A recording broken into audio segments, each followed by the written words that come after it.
RPGs, really deep, engrossing, immersive, takes a ton of time, takes some thinking skills, awesome strategic games. That's what I want to talk about today. The best of the best, and of course my opinion. Now I'm not going to go too far back, okay, so I'm going to try to keep these somewhat recent as far as when they released. I don't want to go too far back. We have some great titles from the past. If you don't see one of those on this list, do not get your feelings hurt. Of course, leave a comment down below and let me know if there's something maybe I missed or something you think should have made the list. Now, let's get to it. First up, I want to talk about this game because I feel like it really didn't get enough attention, and that is Kingdom Come Deliverance. So this is, it's an action role-playing game, okay? But it's very realistic. That's where it really sets itself apart from other RPGs, actually from any of the RPGs on this list. Now this takes place in 1403, and it's ridiculously kind of thematic to the actual time, so it feels like you're really there, so it's very immersive, and it's not easy at all. It's actually very hard. There's all kinds of systems in place that really makes you feel like you're there. It's open world environment. It's a first person perspective game also. I know that turns some people off, but it turns a lot of people on. That's a pretty cool system for this kind of game. It is classless, so you kind of customize your skills and take on roles however you want and see fit. Bards, thieves, warriors, all that kind of thing.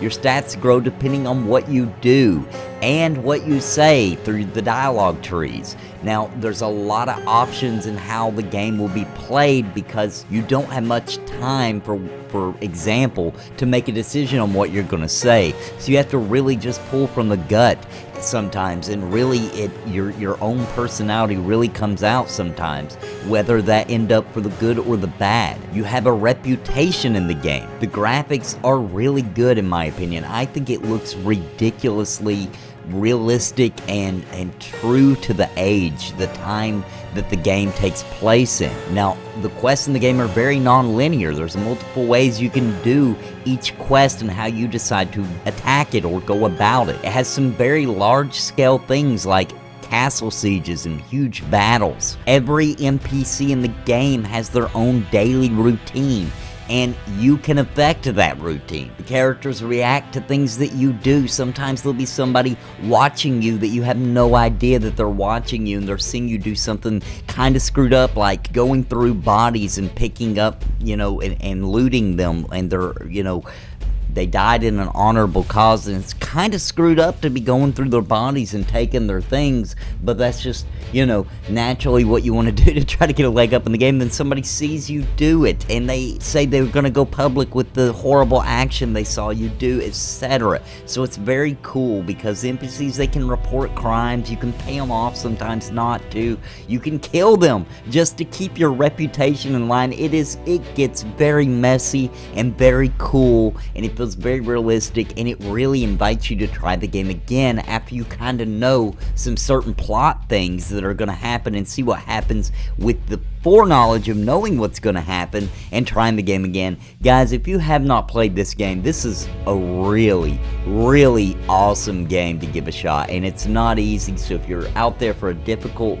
cool, very different kind of game, I would highly recommend this. It's a great addition to any RPG lover's catalog. Next up, I want to talk about a game that should have, by all means, did really well, but it did not.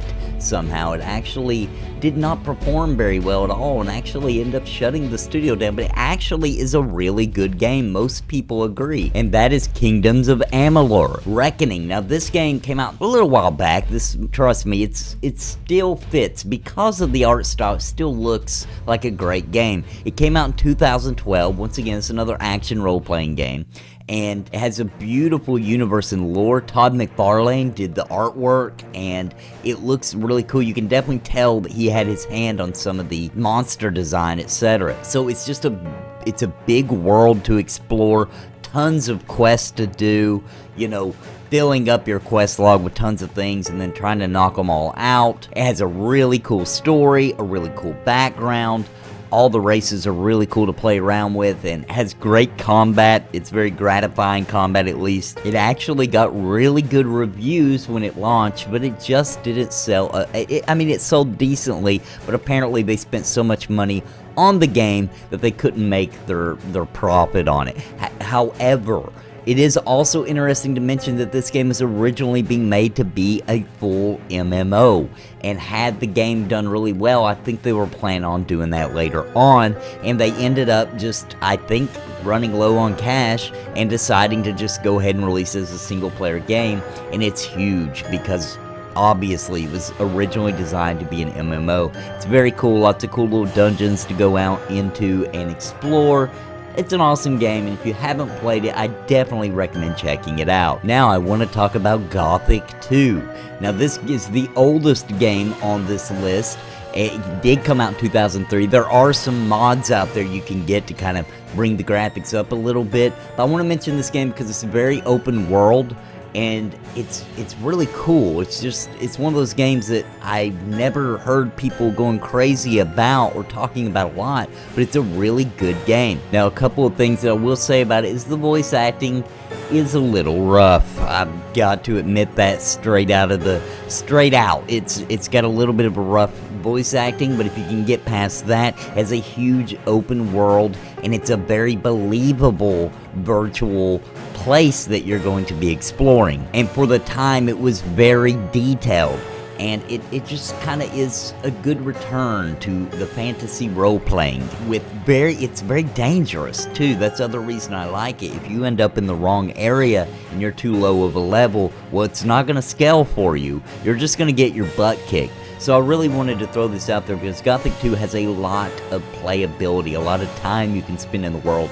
and it's very cool if you're looking for something like that. And now I want to talk about a little game that I also feel like got overlooked and gets overlooked a lot, and that would be Dragon's Dogma. Now, it is an action-focused gameplay RPG, but it does also have a very cool pawn system where you can bring people into your party. And the thing I really liked about that was, so you can make your own pawn, you design what they look like and what class they're going to be and that kind of thing, and they come with you. Now, they learn things off of you, however. That's what makes it really cool, is depending on how you act, they learn that off of you. So then when you're not online, your pawn goes out into the internet, and other people, as they're playing and they need more pawns, they come and get these pawns from this online area where basically they're pulling other people's pawns. And when you get somebody's pawn, so if somebody gets your pawn, that pawn's gonna act like you do because it learned from you, okay? And then people can rate that pawn and put it back out into the internet for other people to grab up, etc. So I thought that was a really cool system. It is very open world and a lot of adventuring and questing and all that kind of thing, and it does kind of feel like an MMO for some reason, the way that the tactics work and things like that. It also has some moments that remind me of the Shadow of the Colossus as far as large-scale battles, climbing up on top of giant monsters to get to their weak point, that kind of thing is very prevalent in the game, and it kind of makes it stand apart from other RPGs. And another thing about Dragon's Dogma is it wasn't made here in the in the West. It was a Japanese design by Capcom, and you can kind of feel that it's just a little different than what we're kind of used to. So the game does come off sometimes feeling a little bizarre, but it kind of in a good way. Even some of the glitches I ran into, usually dealing with the pawns, they might do something crazy and bizarre, ended up being funny and adding to the game, in my opinion. And that's just my experience. Some people complained about some of it, but I really it added to my experience, to be honest, when these weird, bizarre things would happen. There's a lot to love here with Dragon's Dogma, and if you haven't played it, you owe it to yourself to give it a shot. It actually is a very, very awesome game. Now I want to talk about Pillars of Eternity. Pillars of Eternity is a really cool CRPG like the olden days, something akin to Baldur's Gate, and it's really awesome. Now, I have not played the second one yet, but I have played the first one all the way through, and I really enjoyed it. I had a lot of fun with it. Got really addicted. It's got a really kind of dark overtone to it. It's very D&D. You can definitely feel your your characters and the people you decide to party with. You can feel them growing and getting better. You have decisions that definitely matter in the world. Making a class and leveling it up and all that kind of thing is a great experience, and it really does super feel like the old days of like Baldur's Gate or something like that. It also has a really cool like building your own castle kind of thing and upgrading it and all that kind of stuff with side quests that go along with that and different things that can happen. And it's a really cool game, definitely has a lot of replay value as well, and that's a great option. Now in that same vein, I also want to talk about another game called Divinity Original Sins, and that is there are two of them. Now, I've actually only played all the way through the first one, and I'm still playing through the second one, but they are very D&D, very cool games, very CRPG, a lot like Pillars of Eternity, but very different than Pillars of Eternity. Divinity Original Sins, I felt like was way more tactical.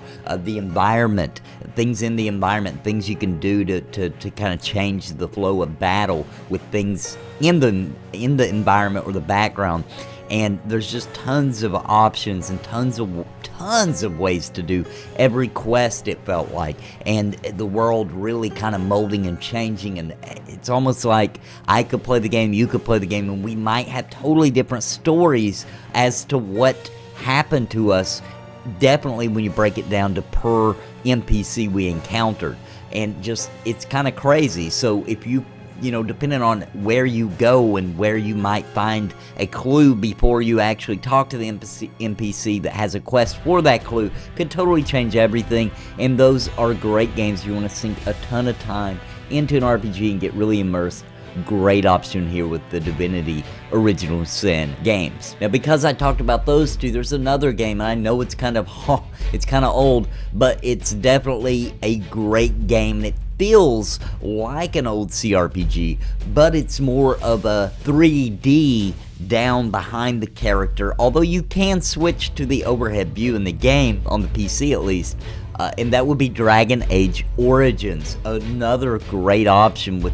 It's not a long game though, it's kind of short compared to some of the others on this list. However, it's got a lot of heart, it's got a lot of soul, it's a great game. I thought it was a really cool story, I liked the world, and I really enjoyed the way that they did this old school kind of slowed down strategic combat. And it's a really cool game and a lot of awesome characters in it. As a matter of fact, that's probably the biggest draw to the game, is learning about the characters and kind of, you really fall for these characters. They're really cool, and in my opinion, it's the best so far in the Dragon Age series. Now we got to talk about the elephants in the room. Okay, of course, the Elder Scrolls V Skyrim is a great game, very immersive, huge open world, plenty of places to go, plenty of people to talk to, tons of quests, tons of side quests, storylines basically that, with guilds and things like that feel like they could have been the main story.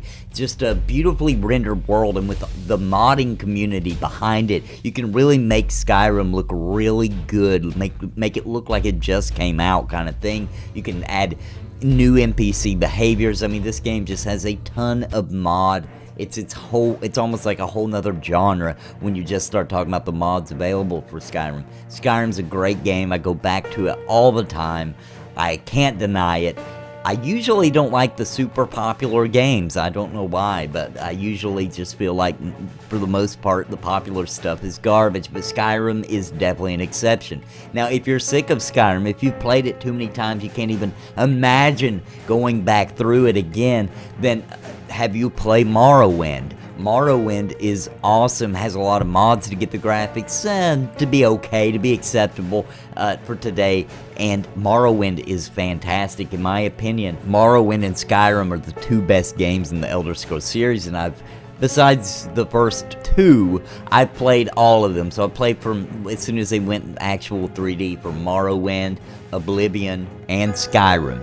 And between those three games, I would definitely have to say that Morrowind and Skyrim definitely take the cake. Now for the final one, and you probably saw this coming, The Witcher 3. awesome, immersive game.